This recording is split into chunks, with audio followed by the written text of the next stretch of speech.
আগের পুলিশ রয়েই গেছে, ওরা হস করে আসে নাই, ওরা এখনো খারাপ রয়ে গেছে। কত করে মাইরালামু, মারতে মারতে মাইরালামু। আমাদেরকে বলছে আপনারা যান, পরে আমরা বলছি যে না আমরা যাবো কেন, আমাদের দাবি নিয়ে আসছি। আমরা বৃহস্পতিবার জানাইছি, শুক্রবারে জানাইছি স্মারকলিপি দিয়ে সংবাদ সম্মেলনের মাধ্যমে যে আমরা কার্যালয়ে যাবো।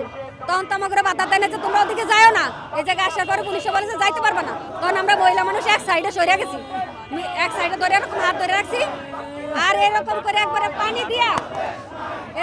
দিয়া একার শোয়াই দিছে আমাকে, একার কাপড় চুপড়াই দেন ক্যামেরায় সব ভিজে গেছে ভাই, ভিজে গেছে। আর আমি আর উঠে দৌড়াইতে পারি না। এই আবার আমার হাত ধরে টাইনা উঠাইছে যে নাসরিন তুমি অসুস্থ, উঠো। আমি অসুস্থ, ঢাকা মেডিকেল ভর্তি আছিলাম 2 দিন। উঠাইয়া যে আমার এমন করে উঠে ধরছে, আর পুলিশে হারে আনতে বাড়ি মারছে।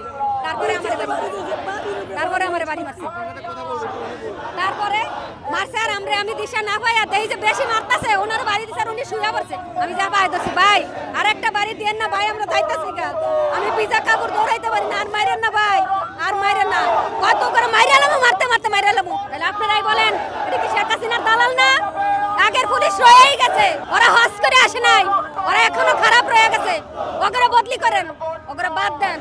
মুনাফিক রয়ে গেছে, শেখ হাসিনা বলাইছে ওগুলো গেছে পুরা ধ্বংস করে। যায় নাই প্রশাসন এখনো যায় নাই।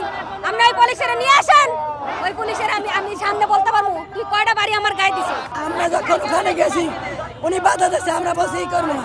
যখন পানি দিয়েছে জল কামান দিয়া, তখন আমি ওই জল কামানের পরে আমরা এদিকে আঘাত দিছি। আমার এই বোরকা পেছাই আমি পরে গেছি উপরে, ওই যে পরে গেছি পার।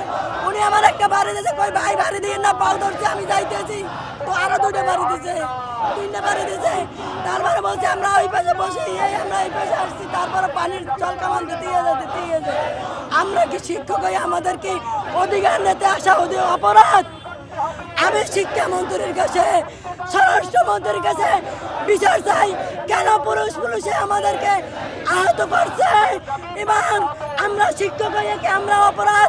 তাহলে শিক্ষা বাংলাদেশ থেকে উঠাই নেই, আর কোনো শিক্ষার প্রয়োজন নাই, মানুষ হওয়ার দরকার নাই। শিক্ষকদেরকে কেন মর্যাদা দেয় নাই? ওই পুলিশ হয়েছে আমার ছাত্রর মতন, ওর চাইতে উপরে আমার ছাত্ররা লেখাপড়া করে চাকরি করে, কেন সে আমাকে পিটাইছে? তার জবাব চাই ভাই, তার জবাব চাই।